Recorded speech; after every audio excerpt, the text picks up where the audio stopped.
Hey everybody, I'm Kelly Ellers. I'm Jeffrey Lunnan. This is Owen Ellers with Volume Up with the Teas. Okay, so it's official. I've been trolled by my 10-year-old son. So how do you like that? New co-host. We love it. I'm okay with being replaced. I would listen to him talking about the salon professional industry, honestly. I feel like some fresh new insights. You know, he did get his hair highlighted over spring break, both of them, because when you were with my mom, salon owner, you had right over to Cosmoprof and he was convinced he wanted mint hair. Talked him out of it. It's still just blonde. I know, I did. Oh, mint would have been so good. I mean, the blonde is incredible. It helps that your mom's a pro. But mint would have been the look for spring. You're right. So maybe it'll happen at some point.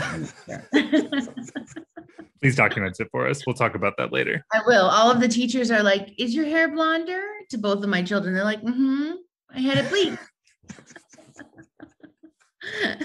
Are they allowed to color their hair at school? They are. The first time my mom colored their hair, as I dropped them off, I was like, I don't know if that's a thing, but nobody said anything. So we'll go with it. I just remember my Catholic school was not into anything that was not natural. So I'm loving that they're allowed to up the volume on their blonde. I mean, if you don't bleach your hair at 10 and 8, who are you? Right. Have you even lived? Jeffrey, do you participate in April Fools? I mean, I know it was a couple weeks ago, but no, not at all. I've got no room left to be fooled. How about that? I thought it was cute, like some of the marketing stuff that I saw. The like Tiffany yellow box for Tiffany, like that. Yeah. Funny, that's cutesy. Like I'm okay with that level of silliness, but no, much beyond that. No, I'm not a fan. How about you? No. That ship sailed long ago. Although, now that I say it out loud, my 2 boys we were with their nanny, their grandma in Florida, taking all of the safety precautions. Mm-hmm. And they did my 8-year-old, I go in the bathroom and I'm like, what is this? He took apart an Oreo, squeezed toothpaste in it, put the Oreo back together, and Nani ate it. And not because she was trying to play along. She really likes Oreos. And he was like, there's not enough frosting on this one. And she took a bite. I mean, that's pretty killer. Like no one prompted him to do this. Like I was like, what is this mess? And they're like, oh, it's the toothpaste in the Oreo. So yes. Wow. I mean, that's pure. That's some good, wholesome fun. That's not making me annoyed on the internets. Godspeed. Good luck to them for their future. They've got a bright future ahead of them, I think. I believe so as well. So other things that are happening right now, the vaccine. It's coming. It's coming for you and for me. You're 1 shot in. I'm 1 shot in. You're no shots in, but you're LA. I'll be there. You're going to need to fly safely somewhere to get it, or I don't know. But is it coming soon for you? We think April 15 was the day. I'm signed up. I'm ready for an appointment. And then, we're going to be living it up. Hot girl summer style. When I got mine a couple of days ago, and it's kind of emotional. I'm not going to lie. I mean, they get you in and out and it's like, you're there, but the nurse was like so jazzed. And I was like, this has to be like such a moment in your career. And she's like, I love it. People take pictures with me. I love my job. I love what I'm doing. So it was just it was quite charming. And on that note, some other good news. If you liked our interview with George Papanikolaou, Matrix and celebrity colorist, make sure to hit subscribe, rate, and review, and follow us on Instagram, Facebook, Twitter, YouTube, and TikTok at Read the Teas, and send in questions to volumeup@theteas.com. On today's episode, in honor of Earth Day and Earth Month, I spoke with Jennifer Wolanik, marketing manager for Glow, a specialty salon recycling company. There are so many misconceptions when it comes to clean and green in general, but specifically with recyclable materials, and even more specifically in the context of the salon. But before we get there, we have so much to talk about. So let's get started. What's bothering you? What about rants this week? I mean, I've got a couple to kick us off. Kick us off. Okay. So have you seen this trend? It's everywhere on the social medias right now. The gallon-sized water bottles. and I know that this was like a fitness thing a while ago, but now it's a celebrity thing. And I feel like there's a 50-50 shot you might have one. I don't have one, but I kind of want one. It has worked. I am fully not hydrated enough. You are not. You are coffee hydrated. Like, yeah, I'm dehydrating myself much more than I'm hydrating, but I should get one of these big ass bottles. But they're carrying them around like a small child. Like, how much water a day do you drink? No. No. Very little. I drink a nice coffee too many times. And occasionally a can of some spark, but it's not real water, you know? No real. Let's not talk enough about me. What about how much water do you drink, Kelly? That's what they really want to know. I have to believe I drink pretty close to at least 3/4 of a gallon. Okay. Uh-huh. All right. Yeah. So your cells are really feeling it. Good for you. My cells are feeling good. They're hydrated. But I don't measure it in said water bottle. Like, how are you going to take a big gallon bottle and drink from it? It's just not my vibe at all. So, we might have to get you a custom bottle for the future. Take some pictures. You can post it to Instagram. Right. Something that I'm really interested in right now is this whole Khloe Kardashian bathing suit controversy. Oh, not to like get into any sort of body shaming. That's not what this is about. But I'm genuinely freaked out by the response of the family to like get the picture taken down. What's so bad about the picture? I mean, she's smoking. Nothing. She looks incredible. Right. But it wasn't touched to the extent that they like their outward facing, you know, whatever. And my God, the screenshots that are coming out from like Kim's account asking people to take stuff down is next level. But it can't be Kim doing it. I mean, it's somebody who's on Kim's account. I mean, unless all of those screenshots are doctored too. I mean, what's real at that point? What's real? But the momager, Kris Kardashian, she's real. Like, she's built an empire off of probably not amazingly soliciting her children and like the deals. But I mean, if we're talking pure manager status minus mom, like, she does a great job. I agree. It seems like sort of strange that this would be the thing to focus on. Like, I feel like you're making a mountain out of a molehill, right? Yeah, just let the picture go away. Yeah, whatever that. Yeah, it's a thing that I'm genuinely baffled by and enjoying all of it just washing over me. Right. The response, all of it. Okay, here's one I'm baffled by. We're going to take it all the way back to 1799. And can you tell me that there was, would you pay $40,000 for a lock of George Washington's, not hair, although they say hair, it's got to be the white wig and it's in the locket? It's kind of interesting. I don't know if it's worth $40,000, but what's your take on that? I wouldn't spend a penny on that. No, I took my head, I go, how much would I pay? And I was up to like $2,000 in my mind. $2,000's reasonable, I guess. The 40 is a lot. It's a lot for some wig in a locket. I know, but $17.99. I mean, I don't know. I just wanted to put it out there to see what it was worth to you.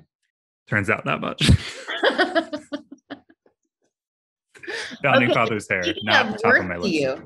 Okay, speaking of worth to you, I know we all know that you're a big Crocs fan, and the Biebs came out with his second collaboration with Crocs, and with a full-blown emphasis on Crocs with socks.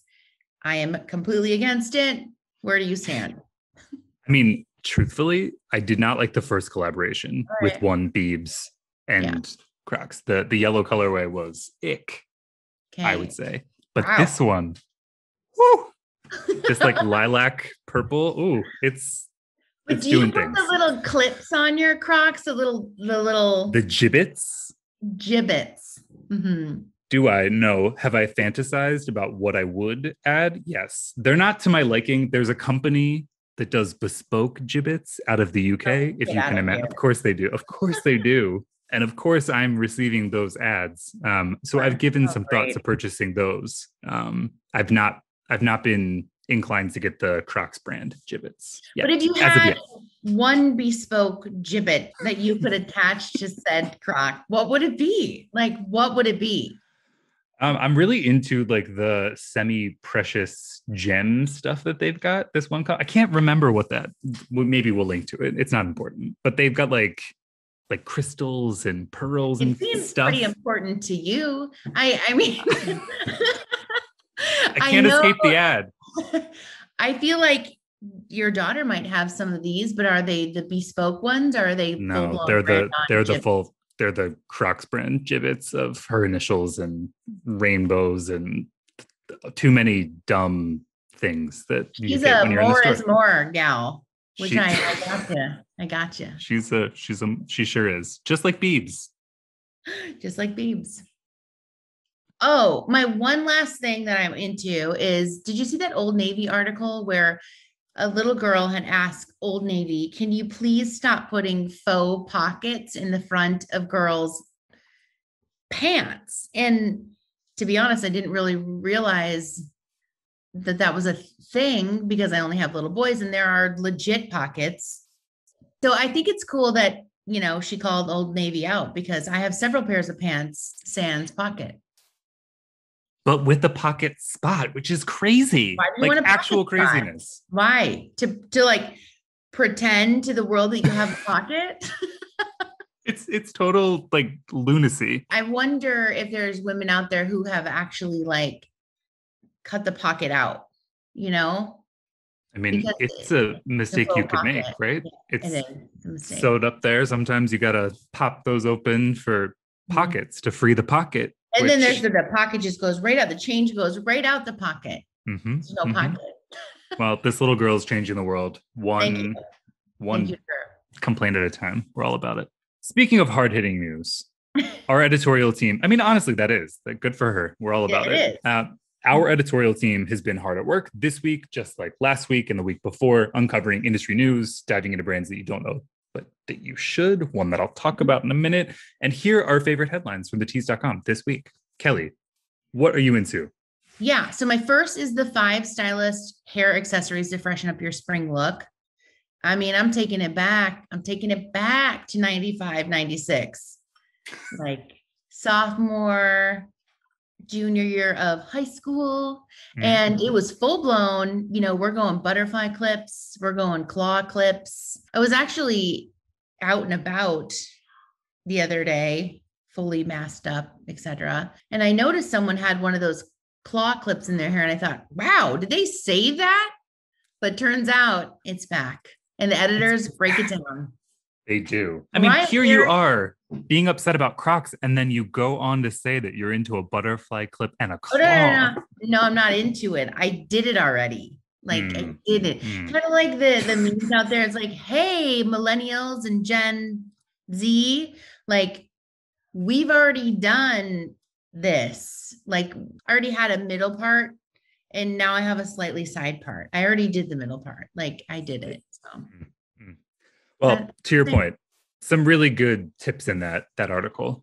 One that I'm really interested in is someone who, you can't tell right now because I don't have any hair, but when I do, it tends to get quite dry. It doesn't help that I bleach the hell out of it and do all sorts of other things. So the Tease's article, 7 conditioning masks for dry damaged hair, spoke to me.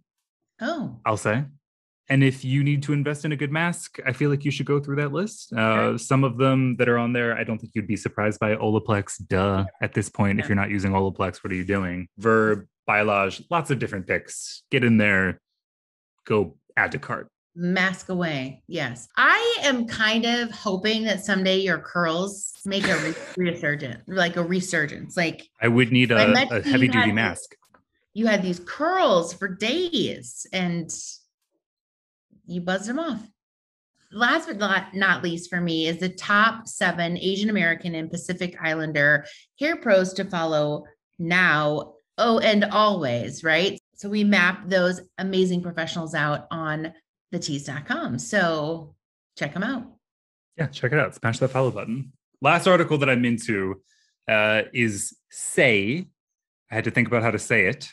Oh. Say sets the tone for sustainable beauty. In the spirit of Earth Month, doing lots of coverage on thetease.com around clean beauty, clean hair brands, all sorts of stuff in that vein. So if you're into clean beauty, you should definitely know about Say. Read the article for a rundown on the woman-owned brand's philosophy on environmentalism, product range, habits, recycling, all of it. Love the article. Love the brand. Love it. SAIE. Say. Yes. Like c'est la vie. C'est la vie. It's a homophone, as my children are learning at school. As always, so much going on at thetease.com. Thank you to our hardworking editors. We're proud to publish the stories that salon pros and consumers care about. And if you care about the environment, if you don't, you're a monster, and want to know about how the salon professional industry can clean up its act, you're going to love this interview with Jennifer Wolanik from Glow Recycling. Don't miss it.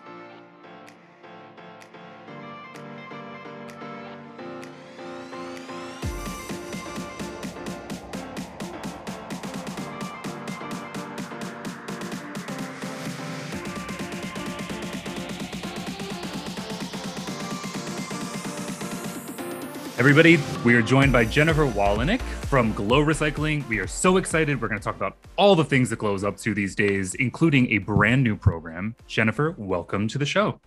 Thank you for having me. Yeah, please, let's get started. Let's get right into it. Glow is new to the beauty space, but not to the fight for environmental responsibility and sustainability. But for those that are unfamiliar with Glow, how would you describe the company?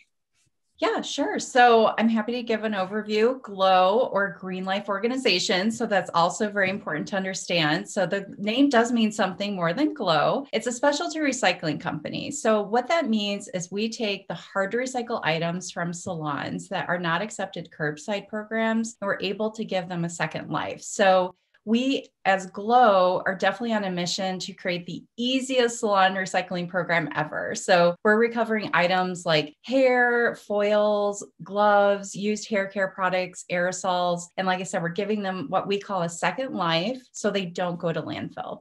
We love that. We're all about environmental responsibility here at the Tease, dealing with our environmental impacts, whether at the individual level or the macro level. Why beauty? Tell us a little bit about that. It's an interesting story, and it's something I like to call sweet serendipity. So Glow was fueled by G2 Revolution, which is a specialty recycling company. Now, we've been in business. So I work for Glow, which is a brand of G2 Revolution, but G2 Revolution has been in business since 2008. So they work with retailers and manufacturers on a very large scale, doing exactly what Glow is doing, of recovering those hard to recycle items. So I kind of came on board the company having a background in building out brands from the ground up. Our founder had literally just gotten a haircut and had this grandiose conversation of like pain points of them complaining of, we can't recycle this. And why can't we recycle this? And there was a severe lack of education. And so the founder kind of raised this topic. I was there at the company. So we literally built Glow from the ground up to focus on the beauty space where there wasn't a lot of education. We knew that we could recover items, but also it was just an opportunity for us to stretch our innovation wings and really step into a space where, yes, there might have been some solutions there provided, but we could take it a step further and have credible outlets and certified recycling, kind of bring our logistics brain to the game. So we are very excited to kind of bring it on board, and we launched in January 2020. So we're new to the space, but not new to the recycling, like you said.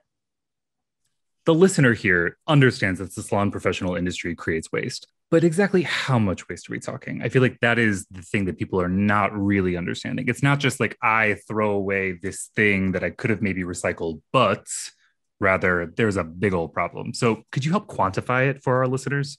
The statistics are really interesting. The latest stats that we found were that every single day in the US, salons were generating over 400,000 pounds of waste. So the numbers were saying 421,000 pounds of waste every day, which is astounding. So when you look at by industry, salons were actually ranking to the very top of the list for industries that were creating an astounding amount of waste. So, when you look at that quantifiably, that's 1.5 football fields full of things like foils, things like gloves. And keep in mind that all these things are absolutely required and needed to perform salon services. So it's not like extraneous of like, oh, we just happen to go through all these things. It's like, okay, well, I do need, 30, 40 foils to put on a client's head. So when you look at that annually, that's 150 million pounds of waste every year. So I did want to note that the interesting part of all of that is this is pre-COVID. So this is pre-pandemic. So if you look at, all of the regulations in place, the salons are having to protect their customers and their employees. So they're donning masks, gloves, face shields, disposable aprons, disposable capes, plastic sheeting. I mean, the list goes on. And all of these items cannot go curbside. They're plastic and they have to go to the trash. So, when we looked at that and we were looking at the data and working with our salons that were, still doing glow services, we were estimating that that's 500 pounds of extra waste that a salon is generating just simply by PPE items that are required. So, and that's every year. So it will be amazing to see the statistics that are coming out in another year, once we get out of this pandemic, hopefully. It's amazing to see the statistics like literally lined up for what we're generating. Incredible in not the best way. Frightening figures, but luckily there are services like Glow, for example, that are coming in and helping to empower salons across the US to do something about this. So let's just break it down for salon pros that are out there, whether they're stylists, salon owners. What can and cannot be recycled via a curbside recycling program? So it's important to note that there are little discrepancies state by state and even municipality by municipality. So that's something incredibly important to note. And that's where we always preach education. So if you don't know what's accepted in your curbside program, just reach out to your service provider. They are more than happy to provide the information. And I think a lot of people rely on what we call wish cycling, where they're kind of tossing something in and being like, I hope it's recycled. But on average, when we looked at salon waste in particular, less than 10% of the waste they were generating could be accepted by curbside programs. So if you look at things that would be things like cardboard, paper, specific plastic numbers, which is important to note because some curbside programs are like only plastic numbers 1 through 5. And that's that little, triangle on the bottom of the products. And a lot of people just don't take the time to flip over a product and say, oh, that's plastic number, whatever. And a lot of the curbside programs require the products to be rinsed and dried with the cap off, which again is another preparation step that some people just simply don't go through. So if you say a salon generates 10 pounds of waste, we'll keep the math easy. That's only 1 pound, that's going to recycling. And the alarming statistics, so you look at that 1 pound, it goes into the bin, it goes off to the sorting facility through their curbside, but less than 35% of that 1 pound is actually recycled. So this is due to things like, contamination is just one of the top reasons, wet products, items not fully prepped, like I said, rinsed and drained. So these are, just very common things that people just don't understand, or they're tossing the recyclables in something like a little grocery bag or a trash bag. Well, those things, if a recycler pulls that out, it's going straight to landfill. They don't have time to rip it open and dump out the contents. They are in mass. So they're working on very large quantities. So, and even very small things like small plastic caps, if you're throwing in those individually, sometimes those can't even go through their large sorting machines. So they have to filter those out and those go straight to landfill. So there's some interesting sizing requirements that a lot of people don't know about. But again, that's why we're very passionate about education and we're very passionate about getting the story out because, again, I think a lot of people resort to that. If I put it in the bin, it's probably going to recycle. They'll find a way. When the reality is not really, when you look at less than 35% is actually being recycled. So it's we're pulling back the curtain, we're trying to bring out the education here. Absolutely. And it's so needed. I mean, truthfully, I don't think that people think or look into these figures. And so, it is wonderful that there are organizations like Glow that are doing this work for us and bringing salon pros these kinds of solutions. So, let's get down to what Glow then does uniquely. How exactly does Glow Recycling take salon waste that isn't traditionally recyclable and give it that second life?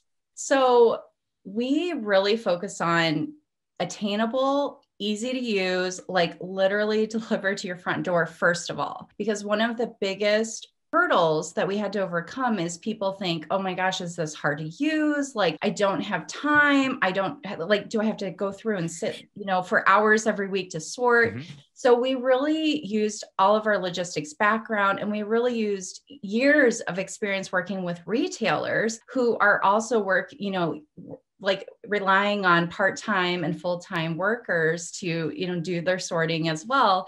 And we said, okay, we're going to do the mail back recycling program. So that's number one, is we deliver flat, empty boxes. You pop it open, you put the liner bag in, and you start sorting. So we have, a hair box, we have our mixed box, which can also receive PPE. We have our aerosols box. So first of all, it's super easy.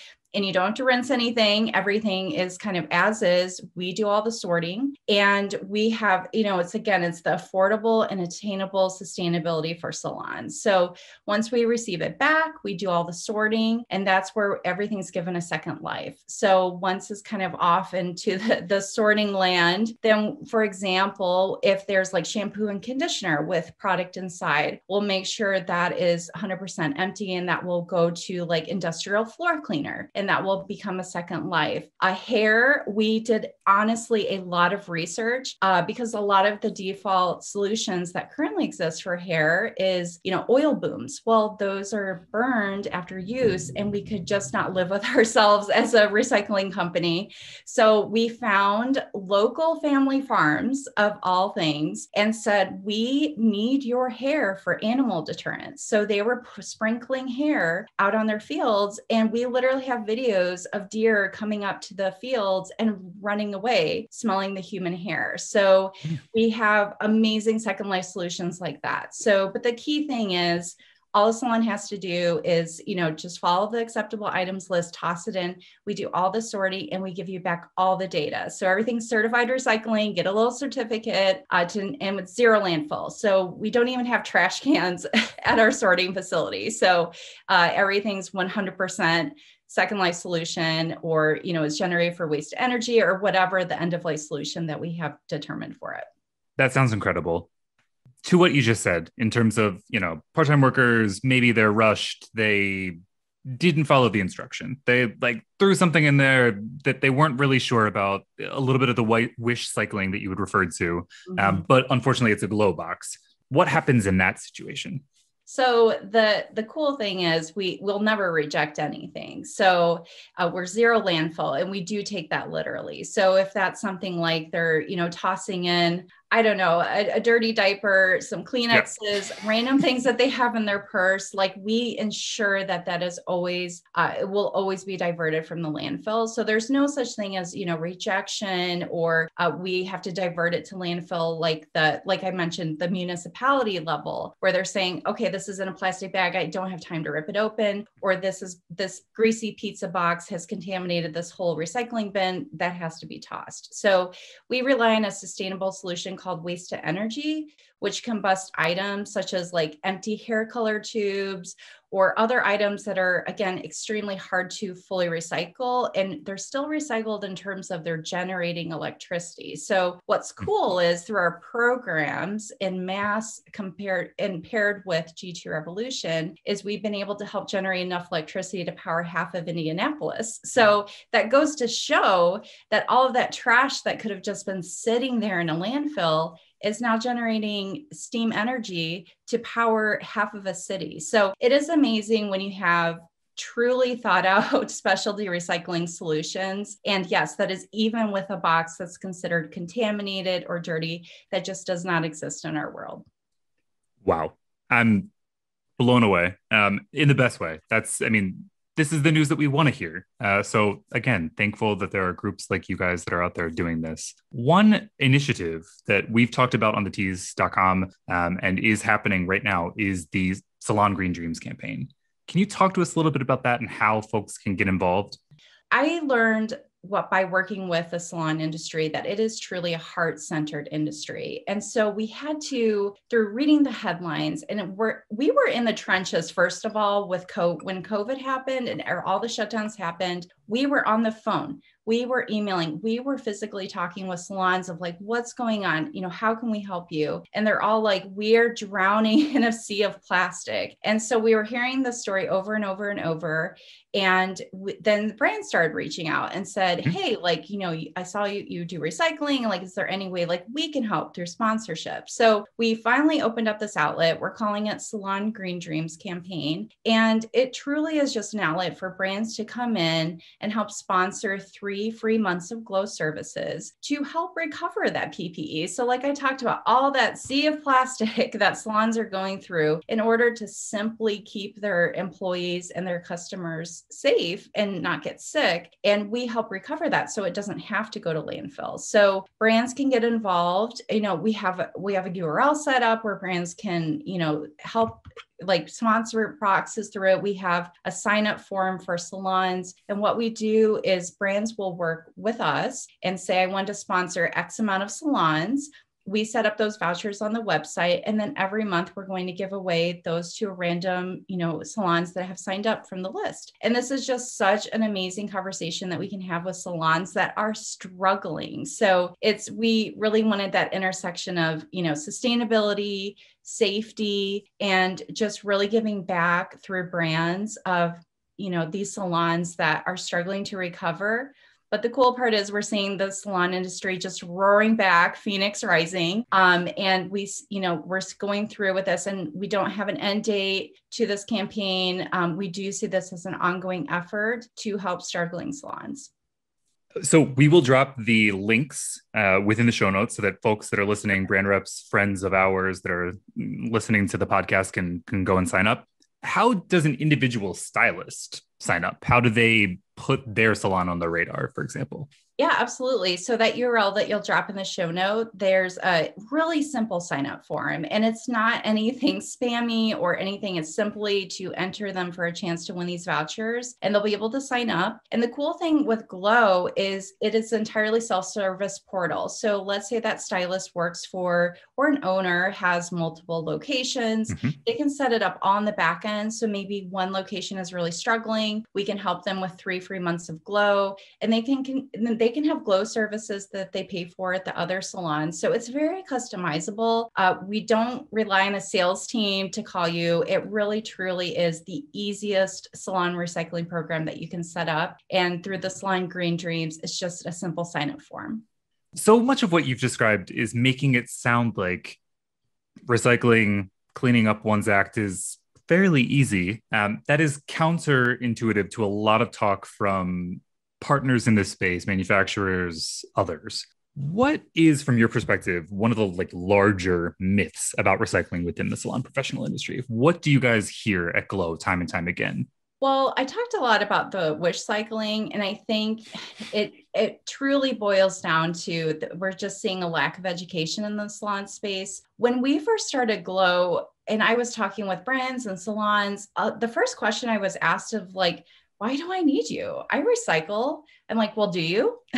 So we would go through and we performed, countless waste audits with what we call waste audits with salons. And we would literally look through, we would ask them to send a box of trash to us with gloves on. We would go through and just explain to them, you think you're recycling all of this, but we can tell you that your local municipal program cannot accept this, cannot accept that. And, we had to do this conversation over and over and over. And what we just quickly found was there is just so little education. So as we're, coming out from the shutdown of COVID, the salon industry is roaring back to life. That is our number one initiative with Glow overall, is just getting our story out there, the messaging, sharing the stats, sharing the story. And we have salons that are, still using Glow and, providing those firsthand accounts of how this does make a difference. But I think wish cycling, lack of education is still, those biggest myths, because I think some people are assuming a lot of things because they're not seeing the back end operations. Well, we do the back end operations. So we're able to kind of bring that story, again, peel back the curtain and say, be careful of this, make sure you educate this. But the biggest thing is just never assume, always educate yourself. If you're not sure, just call up your local curbside program. The nice thing about Glow is we have a full, website that has list upon list of what we do accept, but also what we don't accept. Because one of the biggest things with regulated waste is there are certain states that we can't offer our mixed recycling, for example, California being one, simply due to state regulations. So that's something that we have to educate people too, of there's compliance involved and there's inspectors involved that are, do come to stores. And we know that from our retailer background. So it's a lot about getting our story out there, but really education first is our number one goal. Now, we talked about the Salon Green Dreams program. For salons that don't get selected, how could they go about reducing their environmental impact, their carbon footprint, if they maybe don't have the cash to sign up for Glow? Yeah, and I think that's true of a lot of businesses that simply don't have the frosting atop the cake right now. Maybe they're just in survival mode. Maybe they're just trying to build their business. So I think that's a very fair question. And I always say you can always start small and grow from there. But the biggest thing is consistency. And I always preach, it's always important that, sustainability can start with the smallest of actions. So it's just a consistency over a long period of time where you make the most impact. But I mean, just some examples that I can think of is, and keep in mind that customers will care that you care. So if you as a business are making the effort and backing it up with a story or showing exactly what you're doing, customers will care, especially the newest generation of buyers that are coming through the market I see it all over TikTok and Instagram and social media are like, this brand, or I love this brand. And a lot of it really boils down to environmental or sustainability. And the purchasing power is there. But some easy things that they could do is, really start looking at your product line, or there's some like clean beauty that you can invest in as their environmental friendly products, and look at the products that you carry in the store, but also that you use where, maybe you're doing a lot of disposable. Granted, COVID has changed the story on disposable because we always preach, refillable with this and that and reusable, but we understand at this point in time. But look at low flow toilets and sinks. I think that's another easy swap. And those aren't super expensive either. LED light bulbs, that's another one we always preach of. Again, it can really make an enormous impact on, your electricity bill, but also the environment. Consider fill-up stations. Maybe there's a loyalty program that you can start in your salon where you can say, if you purchase this product, we will also offer a refill station. If you come back, number one, it's foot traffic. But number two, maybe it's a loyalty program where they get X percentage off a service or a coupon to use next time. So it's really, I always try to think of just what is the sustainability story that you want to try to project, and really what is the brand that you want to have for your salon. So we call them green-minded salons, and you don't have to be like super green and hippie. We call them the granola crunchers, which I think that is just such a key term that can apply to a certain selected amount of people. But I think a lot of people look at that and say, that's not attainable. I don't know if I can put all that effort into it, or I can only do so much with so much money or time or energy. And we say, start small, but be consistent. And don't just try something and then quit. Just be very consistent, tell that story, and create that green-minded brand for your company. Love, love, love that. We can all benefit by being a little bit more green-minded. And these steps that you outlined, I think, make a ton of sense for a lot of folks. Before we wrap, because we're getting incredibly towards the end of our talk today, we're going to bring up our quick takes. So these are the quick takes that we ask of all of our guests. You are not responding in your capacity as a Glow rep, but rather somebody that's in the salon professional industry. We have all of our fans that are really interested in these things, curiously enough. And some of them I think are quite relevant to our discussions around sustainability. The first one being bar soap or body wash. So I have to admit that even before I worked for a recycling company, I've always been a bar soap girl. Mm-hmm. I think it really has a long shelf life. Maybe I'm just cheap in some aspects, but I do love the clean ingredients that are in bar soap. But also it has minimal packaging. I can't stand, throwing out plastic bottle after plastic bottle. So I think that's ingrained in me at this point. But yes, I'm a bar soap girl. Sure. I am a body wash person, but also can't escape how disgusting I feel by recycling a plastic bottle that may or may not be, and all of those things. And so I've recently done a refillable subscription glass bottle service thing, but there's so many good bar soaps that are out there now, and shampoos and conditioners. And so, everybody that laughs about this, they should reconsider. And it's a great way to support small businesses too. There's so many, like our local farmers market has this like amazing woman that makes it from like goat's milk. And it's just like a really great way to just tap into that local market where you're not supporting a big brand. You're doing very minimal packaging and you're, still protecting the environment because it's a full circle where she's literally using something where she's saying, okay, I have a new use for goat's milk. And I think it's incredible. So, and it smells really good. Fair. Okay. Speaking of products, what is a product that you're loving right now? It can be hair, beauty, body, whatever. Lay it on us. Sure. Well, I joined TikTok when the COVID pandemic happened. I think almost every person did, right? Yep. So I am quickly turning into a TikTok made me do it meme where I'm like writing down the beauty hacks, I'm writing down all the products, and then I'm like scouring the local store. So I was one of the flurries of people that were on search for like the Maybelline Sky High Mascara, for example. Like the stores, like every store was out of it. But I love like the beauty hacks that are on TikTok where it's like use a wet spoolie. Oh, speaking of bar soap, use a wet spoolie on bar soap and it's like a brow wax or, crease-free foundation, do like moisturizer and then powder and then your foundation. And honestly, like those are like game changers right now. So I can't fault TikTok right now. I am loving it. It's so addicting, so good, so worth it. So we know that Glow has been busy during the pandemic. I mean, it's ongoing, of course. You launched during the thick of it, which crazy enough. That said, we've all been in home watching and listening to things maybe more than we would have otherwise. So fans want to know, what are you streaming? I'm not a huge TV and movie person, believe it or not. Look, I have two littles, so to sit down and watch a movie. However, I'm a huge podcast geek. I love 99% Invisible. It's so educational and it really opens your eyes of like things that you would just automatically glance over, but it has a huge story behind it design wise. I love some Armchair Expert. I'm a huge true crime fan. I do have to listen to those with headphones on. Around my little guys. Sure. But I love Crime Junkie. And my fan favorite, which is just like, just sitting back and just laughing is How Did This Get Made? I love it. Like, how did these bad movies, like, how did they find money? How did they find actors? And how did they get made? Love that one in particular. Huge June Diane Raphael fan. So oh my gosh, amazing. I feel that. Okay. Real talk words of advice for pros who want to get to the top of their industry. It can be salon pro. It can be anything, really. But from your perspective, having been in the business now for a bit, what are your thoughts?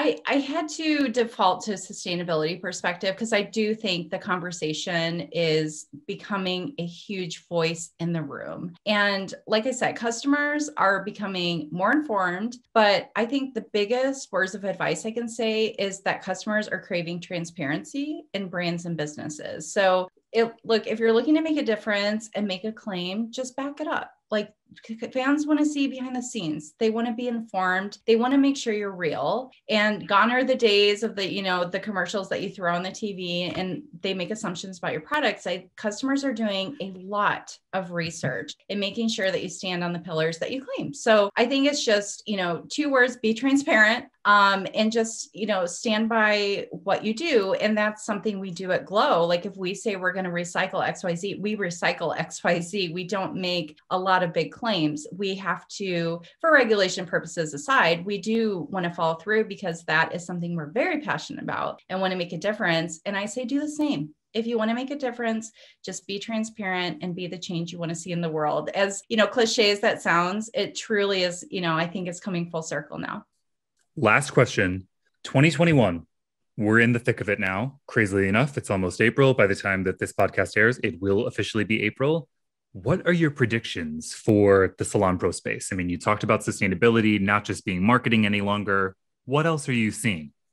Yeah, I think just, and truly, like I've even had conversations with brands last week, even of they're looking to do more sustainability packaging. They're looking to do more customer take back programs where they're saying, we're spending all this time and money and investment in like having, packaging made from like sugarcane or, high PCR post-consumer recycled content, percentage on our packaging, but how do we know it's recycled? And, so I love having those conversations, but I think overall the predictions that I do have is just telling that true sustainability story and having that, what we call a closed loop for all these brands of, just really having that customer loyalty and that brand building of, okay, you say this, vegan, cruelty free, clean ingredients, but you're also looking at the packaging. You're also looking at the end of life. And I think, again, the sustainability conversation is becoming a louder voice in the room, and we're happy to be part of it. But I think overall, like, it's just, again, that's why we preach on education, is we just want to kind of get the story out that innovative solutions aside is just really kind of doing your research and being, a big change that you want to see in the industry too. Love that. Well said. Well put. We are huge fans of Glow here on the podcast. We know that our fans will be as well. We're going to include a mess of links that we've talked through within the show notes so that they can go and see and sort of dig deeper into these items that we've covered. Jennifer, an absolute pleasure. Thank you so much for joining us. Before we really, really wrap, where can our audience find out more about Glow? Where are you guys on social? What's the website? Please plug it right now. Absolutely. So you can find us on all standard social media channels. Glowrecycling.com is our main website, and our Salon Green Dreams campaign, which you'll put in the show notes as well, is just glowrecycling.com/green-dreams. So easy to remember, but yes, you can find us on all social. We have a live chat 24/7 on our website as well. An absolute pleasure. Thank you so much for joining us. And we know there's going to be big things in store for Glow, and we're so appreciative for you joining us today. Thanks, Jeffrey. It was great to be here. So that was incredible. I had no idea all of these different facets of not only just recycling the PPE, but recycling in a salon in general. The hair, the color tubes, the packaging, what goes to recycling, what actually gets kicked out and goes back to the landfill. That was really, really interesting. Yeah, no, I'm so glad that we got to sit down with Jennifer and hear about Glow. I don't feel like enough people know about what they're up to. And we are thrilled to be able to amplify the work that they're doing because it's so important. Love their Salon Green Dreams campaign that's underway right now. So if you guys don't know, you should check out the show notes to see how you can apply. Yeah, get into Glow. Get into Glow. Glow up? Glow? No, probably not a slogan they want. No, okay, sorry. But anyway, a great interview. Thank you to the team over at Glow for helping us facilitate. Be sure to hit subscribe, rate and review, and follow us on Instagram, Facebook, Twitter, YouTube, and TikTok at Read the Tease, and send in questions to Jeffrey and I at volumeup@thetease.com. Volume Up is a Tease Media production. This episode was produced by Monica Hickey and Steven Jadaran. Thank you to our creative team for putting together the graphics for this episode, and to Josh Landowski for editing so you can watch and listen on YouTube.